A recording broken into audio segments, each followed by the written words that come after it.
HOA Karen busted into my lake cabin. Didn't realize I was meeting the state attorney general inside.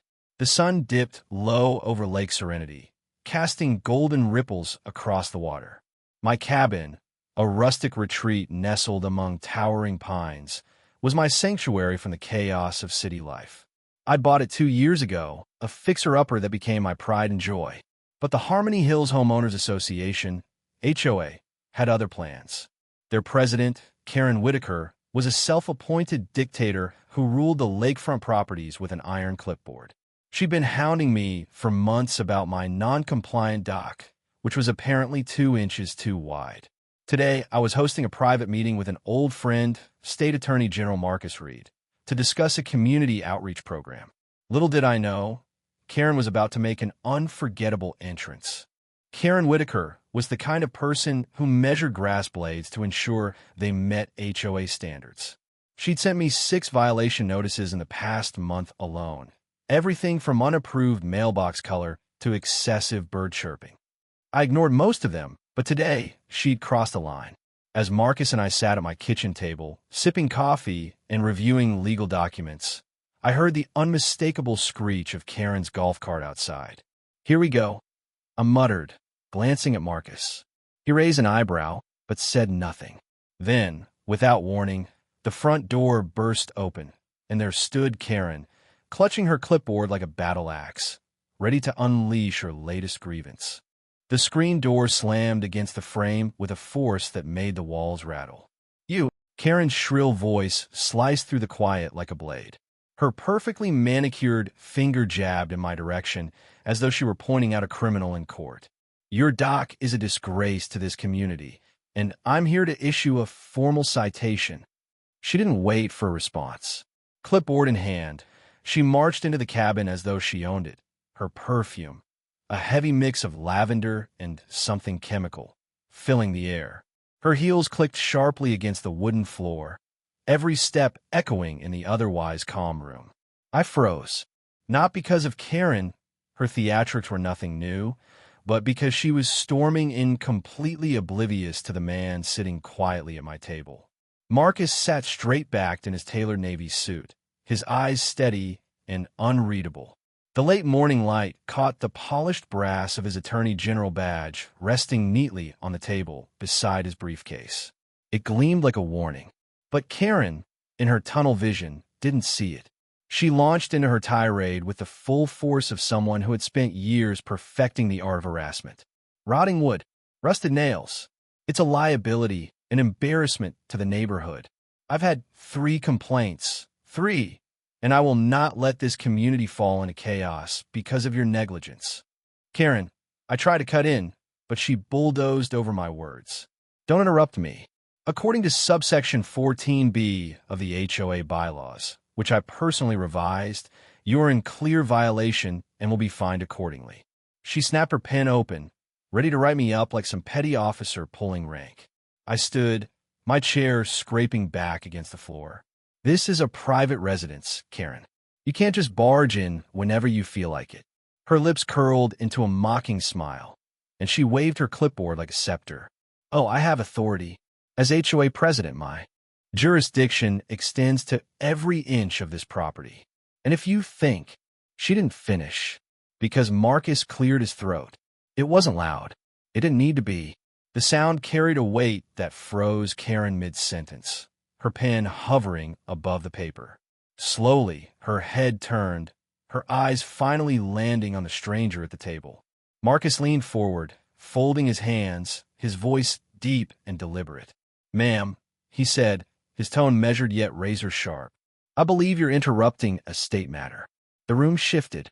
Karen blinked, the bravado slipping from her face for the first time since she'd entered. She looked from me to Marcus, then to the badge glinting in the light. Her mouth opened, closed, then opened again, but no sound came out. Marcus didn't move. He didn't raise his voice, but his presence filled the room, suffocating the air with authority that dwarfed Karen's self-appointed power. I watched her chest rise and fall, her fingers tightening around her clipboard. For once, Karen, the woman who had fined people for wind chimes for flower pots, even for leaving trash cans out 15 minutes too long. Looked like she had no idea what to do. And that silence was sweeter than any fine I could ever imagine. The moment stretched like glass ready to shatter. Karen, who had barged into homes, berated families, and bullied neighbors for years, stood rooted in place, her bravado evaporating. Her eyes darted, first to the golden badge glinting in the sunlight, then to the thick folder of state documents spread neatly across the table, and finally to Marcus himself. For once, her mouth betrayed her. Who? Who are you?" she stammered, her voice suddenly stripped of the venom that usually dripped from every syllable. Marcus didn't answer right away.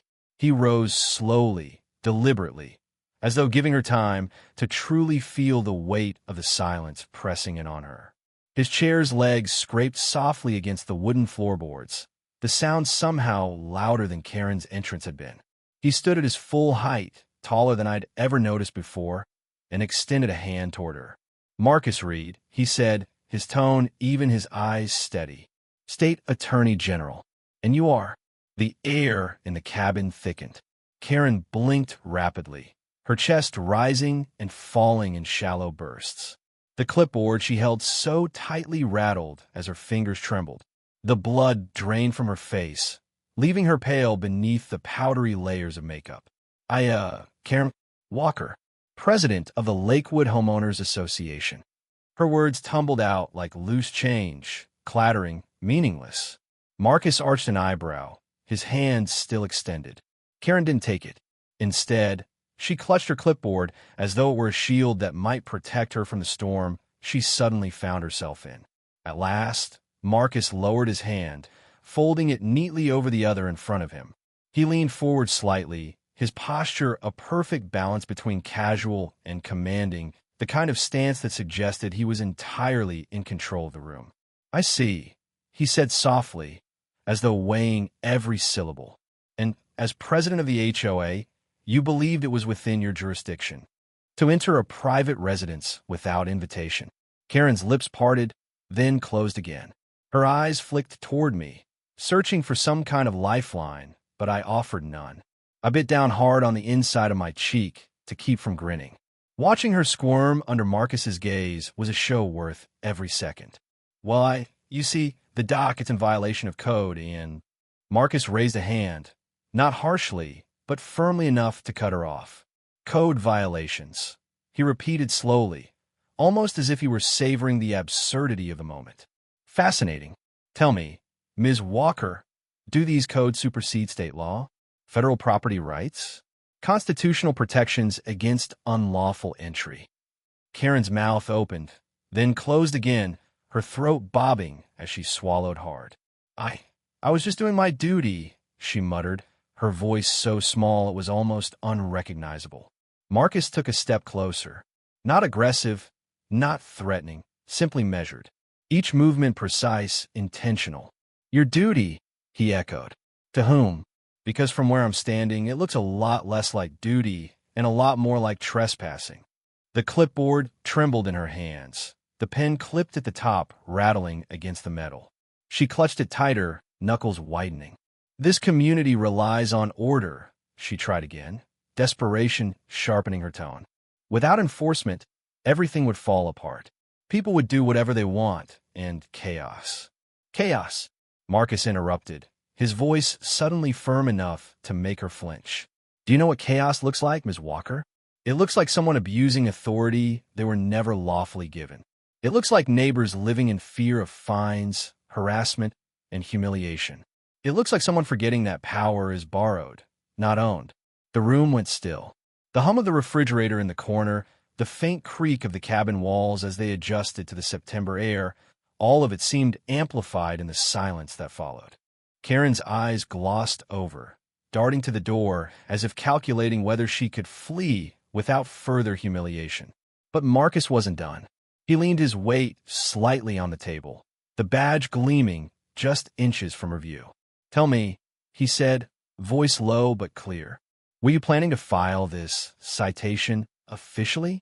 Or were you hoping your little clipboard would intimidate yet another homeowner into silence?" Her breath caught.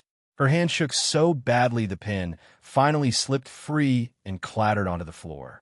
She didn't reach for it. I crossed my arms, letting the corner of my mouth twitch upward. How many times had I sat through her condescending speeches about community standards? How many neighbors had whispered their frustration, too scared to speak out publicly? This was payback without me lifting a finger. Marcus straightened, his presence towering. You see, Ms. Walker, I take an interest in matters of abuse. Abuse of power. Abuse of process. Abuse of trust. And when I see it paraded so brazenly through a citizen's front door without even the courtesy of a knock, he let the sentence hang, unfinished, the implication heavier than anything he could have said outright. Karen's lower lip quivered. She forced a weak laugh, though it cracked halfway through. I think there's been a misunderstanding.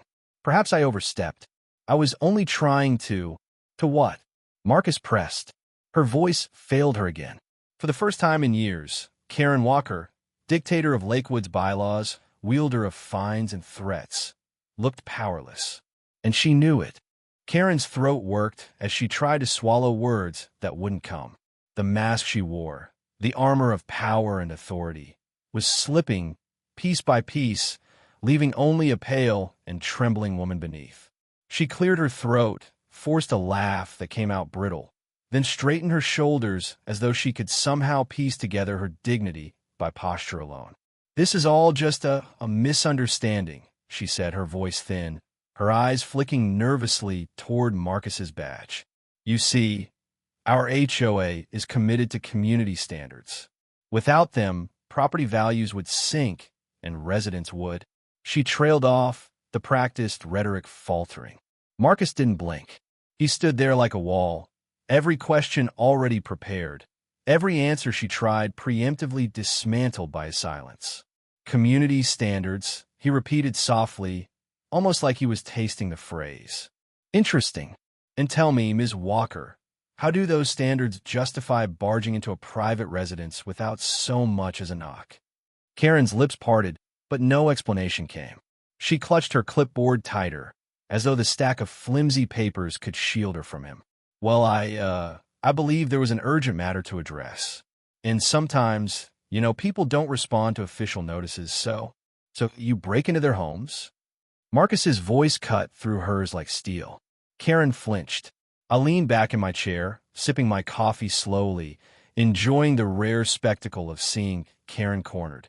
For years, she had prowled through this neighborhood like a wolf in pearls, pouncing on the slightest infractions. Wrong-colored mailboxes, flower beds an inch too wide, even kids leaving chalk drawings on sidewalks. Nothing escaped her. She'd find Mrs. Delgado for hanging her laundry on a sunny day.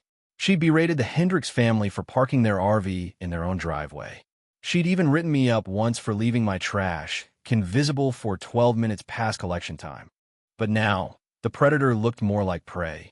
Marcus tilted his head. Tell me, he continued, his tone sharpened with curiosity that felt more like a blade. When you enforce these standards, is it done equally or selectively? Karen blinked rapidly. Equally, of course. Always equally. I nearly choked on my coffee. If that were true, pigs would fly. Marcus's eyes narrowed, catching the slip in her tone. Equally, he repeated.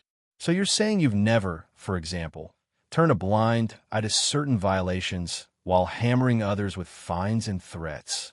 Her jaw tightened. The clipboard rattled. That's a ridiculous suggestion, she muttered. Ridiculous. Marcus leaned forward, his presence filling the room again. Because I've heard whispers, Ms. Walker. Stories from residents about selective enforcement, about intimidation, about fines applied inconsistently, always against the same families, while others mysteriously skate by. Her face flushed crimson, her mouth tightening into a thin line. That's gossip. People complain when they don't like following rules. That doesn't mean the rules are unfair. Marcus let the silence hang, heavy and suffocating. He had the patience of someone used to watching guilty men talk themselves into corners. Finally, Karen's voice cracked just slightly. If mistakes were made, I assure you, we'll review the bylaws and adjust where necessary. The backpedal had begun. I leaned forward, resting my elbows on the table, my grin widening. I'd seen her bully elderly couples, single moms, even teenagers, always cloaked in that smug authority of hers. Watching her squirm, listening to the cracks in her voice, it was vindication. Review the bylaws? Marcus repeated, straightening. His deep voice made the words sound like a judgment. Ms. Walker, this isn't about bylaws. This is about abuse of power. And right now, your review sounds less like accountability and more like damage control. Karen's breathing quickened. She shuffled a step backward toward the door. I'll need to gather my board. We'll discuss this matter in detail, I promise. There's no need to escalate things further. Marcus's eyes never left hers. Calm, controlled, relentless. On the contrary, he said, reaching into his suit pocket. From it, he pulled a pristine white business card and extended it toward her. Escalation might be exactly what's needed. Karen hesitated, her hand trembling as she reached out to take the card. She didn't look at it, didn't even glance down, as though touching it alone might burn her fingers. Marcus let the silence linger, then added with icy precision. Do that. I'll be in touch. Karen nodded quickly, her words tumbling over themselves. Yes, of course. I'll review everything immediately. Follow up later. Yes. She backed toward the door, her clipboard pressed tight against her chest like armor. For the first time in my life, Karen Walker looked less like a queen and more like a child caught sneaking cookies before dinner. When the door finally clicked shut behind her, the air in the cabin seemed to loosen. I let out the laugh I'd been holding in, setting my coffee mug down with a thud. Well, I said, smirking at Marcus, I don't think she saw that coming. Marcus adjusted his cufflinks, his face unreadable. Bullies never do, he replied. The door banged shut behind Karen, and for a long, delicious second, the silence in the cabin was thicker than any courtroom I'd ever set foot in. Marcus stood perfectly still, his broad frame a statue of composure, while I clutched the edge of the table, struggling to hold back the laugh bubbling up inside me. The sound finally broke free, loud, unrestrained, bouncing off the wooden walls like a cork popping from a bottle. Marcus's lips twitched into a grin, and then he, too, let out a deep, rumbling laugh. The kind of laugh that came from a man who didn't often indulge in humor, but when he did, it was genuine, hearty, and contagious. She's a piece of work, he said, shaking his head as he reached for the glass of water he'd set aside. He took a slow sip, his eyes still on the door, as though half expecting Karen to burst back in and try again. I've dealt with lobbyists, corporate lawyers, even men on trial for racketeering. But that was something else entirely. I leaned back in my chair, wiping a tear from my eye. You should have seen her when she fined old Mr. Thompson for putting up a birdhouse. Said it was an unauthorized structure. Nearly made the poor guy cry. Marcus's laughter faded, replaced by a look of intrigue. Birdhouses? You're joking. Oh, I wish I was, I said, shaking my head. That's nothing.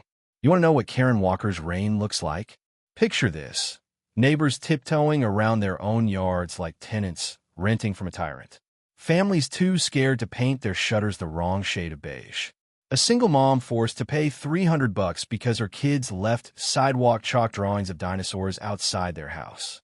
Marcus frowned, his brows knitting together. The levity drained from a room as quickly as it had come. I went on, my voice tightening as memory after memory spilled out. She's threatened to seize properties over late dues that were a couple weeks late. She fined the Delgado family after their grandson parked his car on the street for one night. She told the Harrisons that if they didn't tear out their rose bushes, she'd have them served with a lien. Marcus set his glass down slowly. His expression darkened, not in anger, but in the kind of cold, measured way men in his position did when they sense something larger beneath the surface. Sounds like an HOA abusing its power, he said flatly. You think?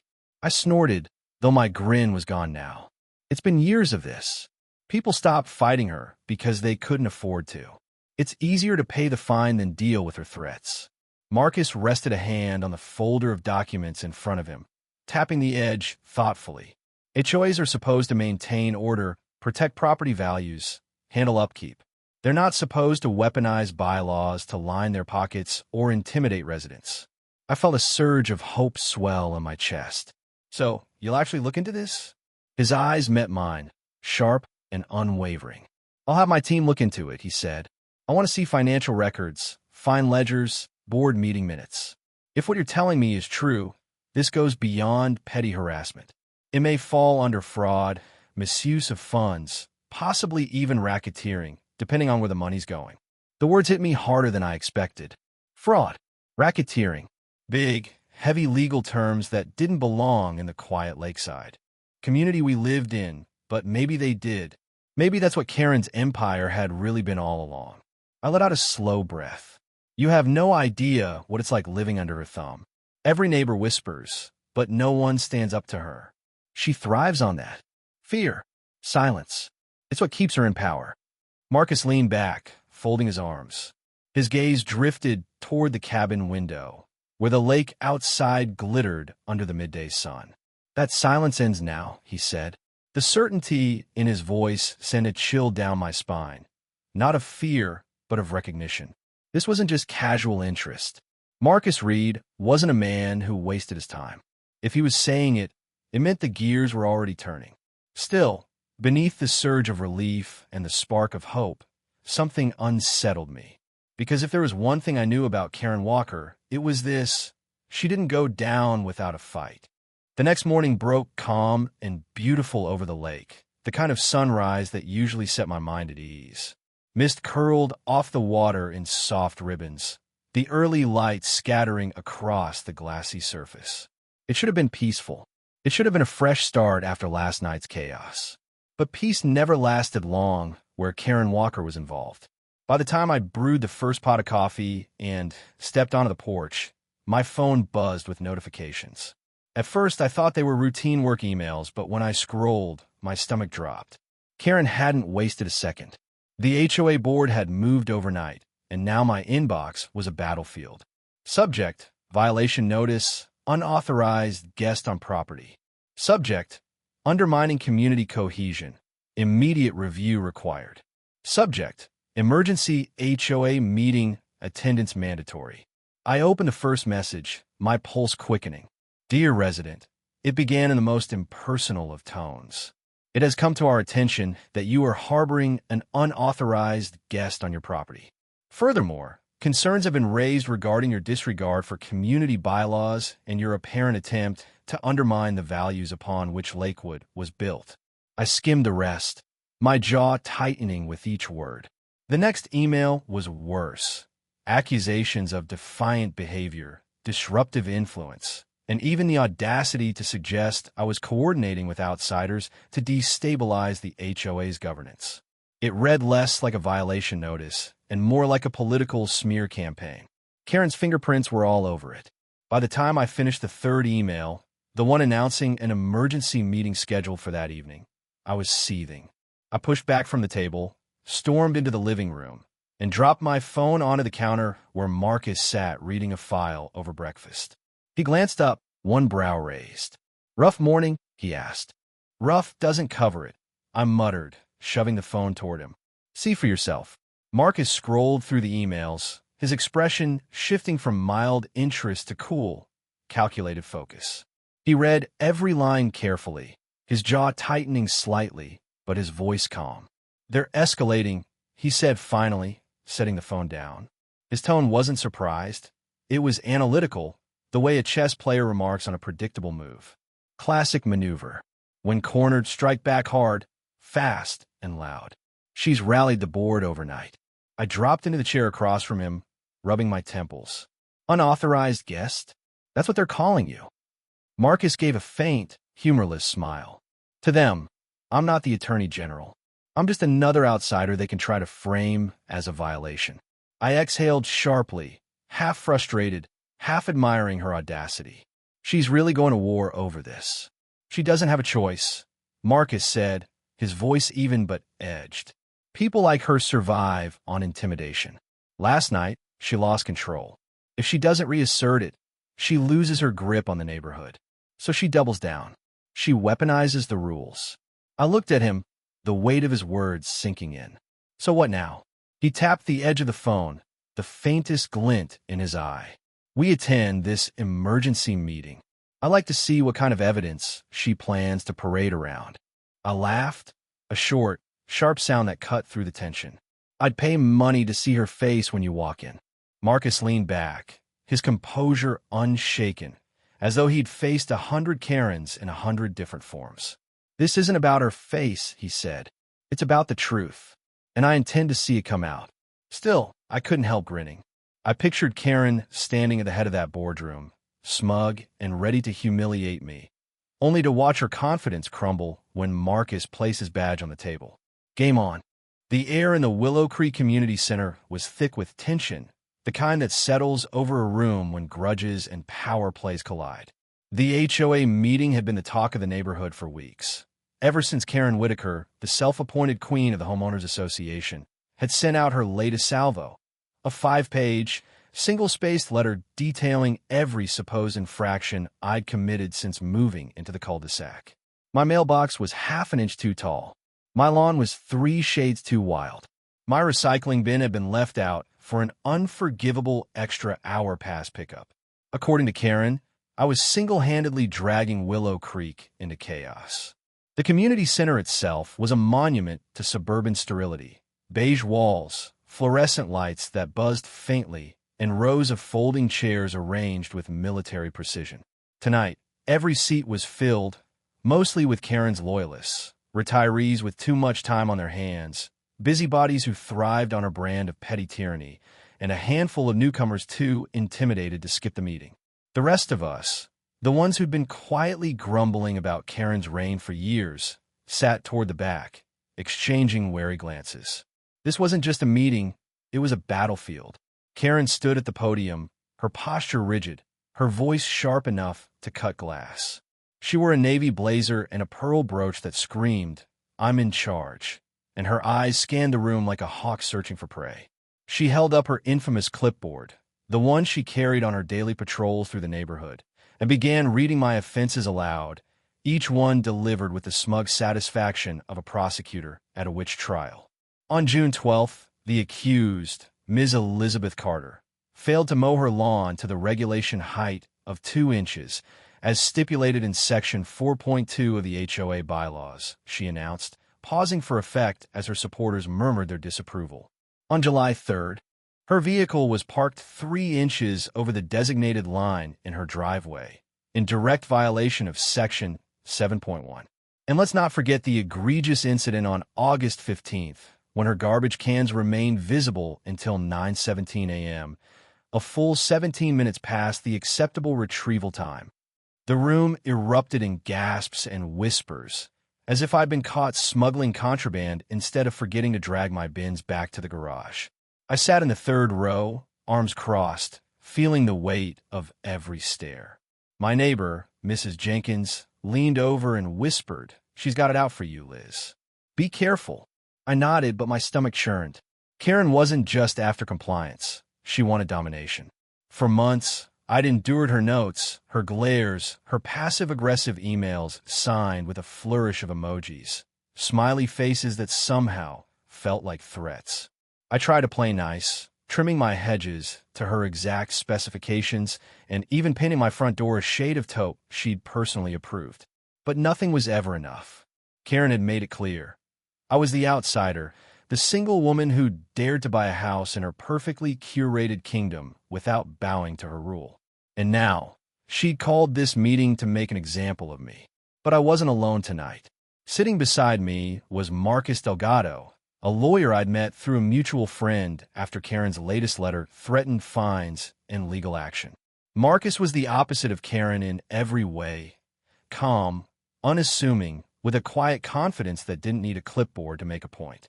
He'd spent the past week digging into Willow Creek's HOA bylaws, cross-referencing them with state law, and uncovering details that made my jaw drop. Tonight, he was my secret weapon. When Karen finally finished her litany of my crimes, she adjusted her glasses and peered at me. "Ms. Carter, do you have anything to say in your defense?" Her tone dripped with condescension, as if she expected me to grovel or burst into tears. I stood, smoothing my skirt, and felt every eye in the room lock onto me. My heart pounded, but I kept my voice steady. I do, actually, but I'd like to introduce someone who can speak to this matter more effectively. This is Marcus Delgado, my legal counsel. A ripple of surprise moved through the crowd. Karen's smile faltered just for a second before she regained her composure. Legal counsel, she said, her voice laced with mockery. This is an HOA meeting, Ms. Carter, not a courtroom. Marcus rose to his feet, buttoning his suit jacket with a deliberate calm. He was in his late 30s, with dark hair and a presence that commanded attention without demanding it. With all due respect, Ms. Whitaker, he said, his voice smooth but firm, an HOA is a legal entity, bound by state law and its own governing documents. I'm here to ensure those boundaries are respected. The room went silent. Even Karen's most ardent supporters leaned forward, curious. Marcus stepped to the podium, carrying a slim folder of documents. He didn't need a clipboard to make an impression. Let's start with the allegations against Ms. Carter. He began, his tone conversational but precise.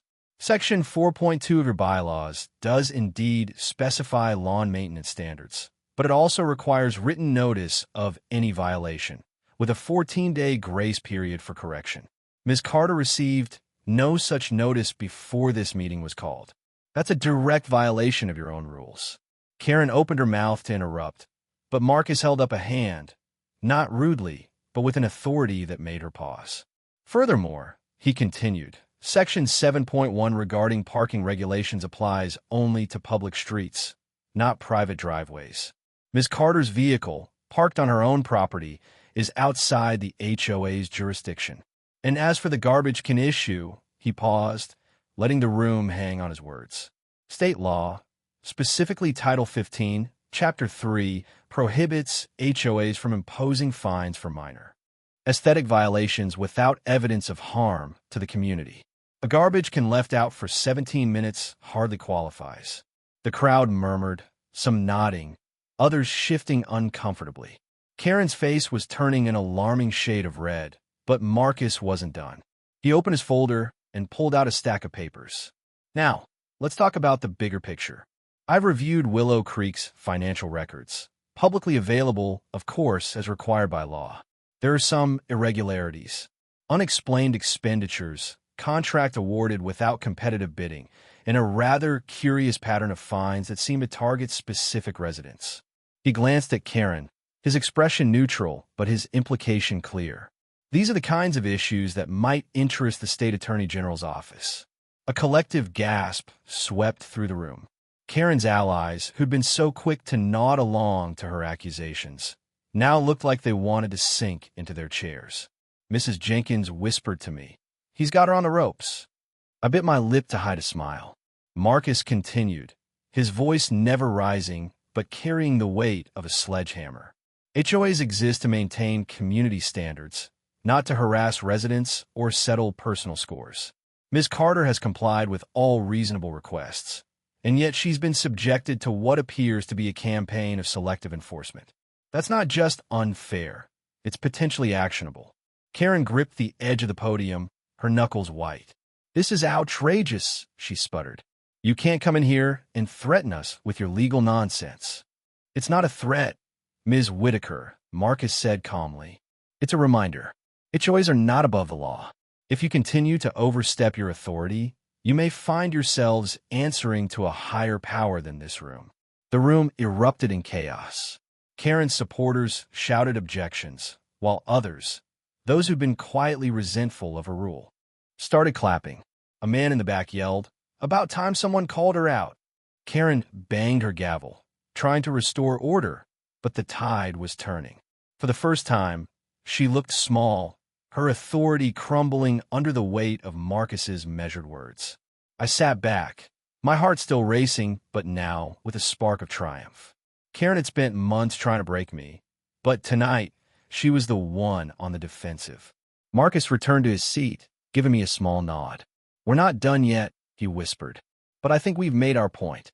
As the meeting dissolved into heated arguments and whispered conspiracies, I realized something. This wasn't just about my lawn or my garbage cans. It was about a community waking up to the fact that power, unchecked, could turn a neighbor into a tyrant. And for the first time in Willow Creek, the tyrant was losing her grip. The battle wasn't over, but tonight, we'd won the first round. The week following the explosive HOA meeting felt like the calm before a storm that had already started brewing. The Willow Creek Community Center, once a stage for Karen Whitaker's unchallenged rule, had become a symbol of rebellion. Word of Marcus Delgado's takedown spread faster than gossip at a block party, and neighbors who'd once avoided eye contact with me now stopped by my front porch to offer thanks or share their own whispered tales of Karen's tyranny. I wasn't used to being the center of attention, let alone a hero, but Marcus's promise to dig deeper into the Harmony Hills HOA had lit a spark that was quickly catching fire. Marcus worked out a modest office downtown, a place cluttered with legal books and coffee mugs, where he and his small team began unraveling the HOA's operations with surgical precision. He'd warned me that investigations like this took time, but he moved fast. By Monday morning, he'd filed requests for financial records, meeting minutes, and enforcement logs under state transparency laws. By Wednesday, he had a stack of documents that painted a picture of an HOA less concerned with community standards and more with consolidating Karen's power. The first red flag was the accounting. Marcus discovered thousands of dollars in miscellaneous expenses that lacked receipts or explanations. $12,000 for a landscaping consultation to a company that didn't exist, $8,500 for community event planning for events that never happened. Then there were the fines, a pattern of steep penalties levied against certain residents, often those who dared to question Karen's decisions at past meetings. My own file was thick with infractions, most of which, Marcus noted, violated the HOA's own bylaws or state regulations. This isn't just sloppy, he told me over coffee at my kitchen table. It's deliberate, and it's not just you they're targeting. The real bombshell came on Thursday, when Marcus uncovered a series of HOA board meeting minutes with signatures that didn't match the names listed.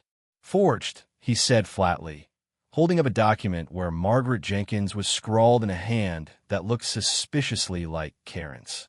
Mrs. Jenkins, my neighbor who'd whispered encouragement during the meeting, was livid when Marcus showed her the evidence.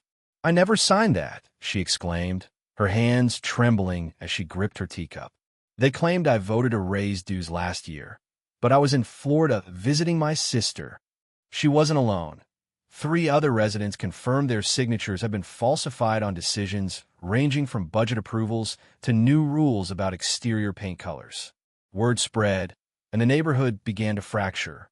Those who'd blindly supported Karen started to waver, their loyalty shaken by whispers of financial misconduct and forged documents. Others, long silenced by fear of retaliation, found their voices. Mr. Patel from down the street told me about the time Karen fined him $500 for planting tulips instead of the HOA-approved marigolds, claiming it disrupted the aesthetic harmony. Ms. Torres, a single mom, confessed that Karen had threatened to lien her house over a late payment caused by a hospital bill. "I paid it," she said, her voice breaking, "but she made me feel like I didn't belong here." Each story was a thread in a tapestry of harassment, and I realized my fight wasn't just personal. It was for everyone Karen had bullied into submission. Karen, predictably, didn't go quietly.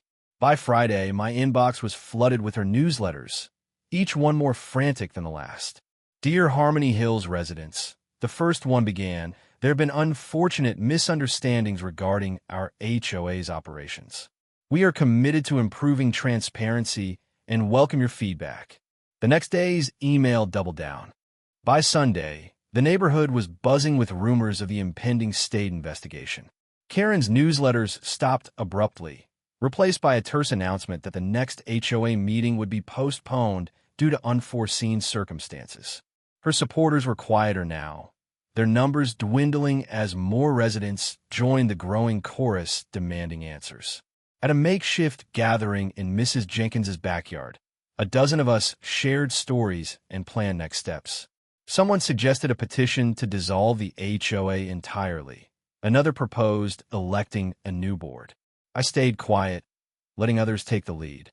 I'd done my part by bringing in Marcus, and now the community was finding its own strength. As I walked home that evening, the cul-de-sac felt different, less like a battleground and more like a neighborhood. My mailbox, still half an inch too tall, stood defiantly in the moonlight. Karen's reign wasn't over yet, but her grip was slipping, and for the first time, I felt like I belonged in Harmony Hills. I wasn't a hero, just a guy who'd had enough. But sometimes, that's all it takes to start a revolution. 3 months had passed since Marcus Delgado dropped his bombshell at the Harmony Hills HOA meeting, and the neighborhood had been a whirlwind of whispers, meetings, and cautious hope ever since. The state attorney general's office had taken Marcus's findings seriously, launching a formal investigation into the HOA's practices that peeled back layers of mismanagement and abuse like an onion, each revelation more stinging than the last. When the final report landed, it was everything we'd hoped for, and more. The report, a 47-page document emailed to every resident of Harmony Hills, was a scathing indictment of Karen Whitaker's reign. It detailed a litany of violations, misappropriated funds, including $23,000 in undocumented consulting fees traced to a shell company linked to Karen's cousin, discriminatory enforcement, with fines disproportionately targeting newcomers and non-board members, and, most damningly, forged signatures on official documents, including board resolutions and budget approvals. The state ordered an immediate overhaul of the HOA board, mandated restitution payments to residents who'd been unfairly fined, and required the bylaws to be rewritten under the supervision of a state-appointed mediator. Failure to comply would result in the dissolution of the HOA entirely, a prospect that sent a shiver of excitement through those of us who'd lived under Karen's thumb. Karen's downfall was swift and spectacular. She resigned the day the report was released, her letter a terse, single paragraph claiming she was stepping down to pursue other opportunities. No one bought it. Rumors swirled that she'd left town, her pristine colonial-style house listed for sale within days. Her infamous clipboard, once a symbol of her unchallenged authority, was nowhere to be seen. Some said Mrs. Jenkins had jokingly suggested burning it at the next community bonfire. The image of Karen's empire. Ms. Torres, the single mom who'd nearly lost her home over Karen's threats, stepped up as a candidate.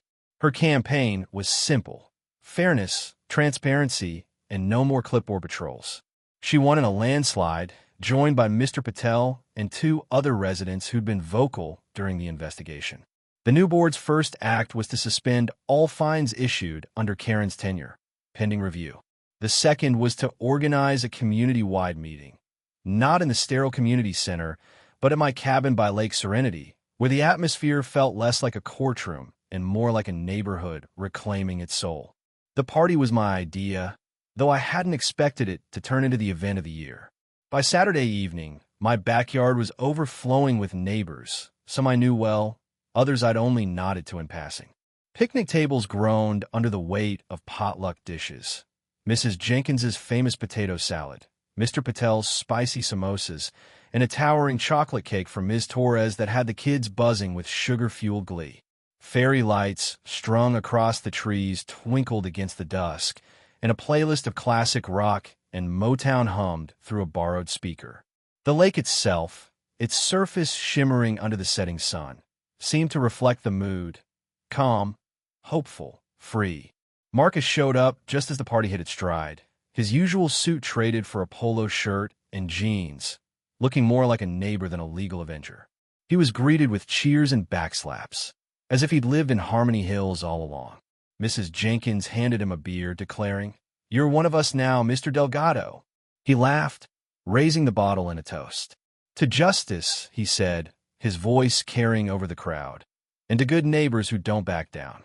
The crowd roared in agreement, glasses and cans clinking in a messy, joyful salute.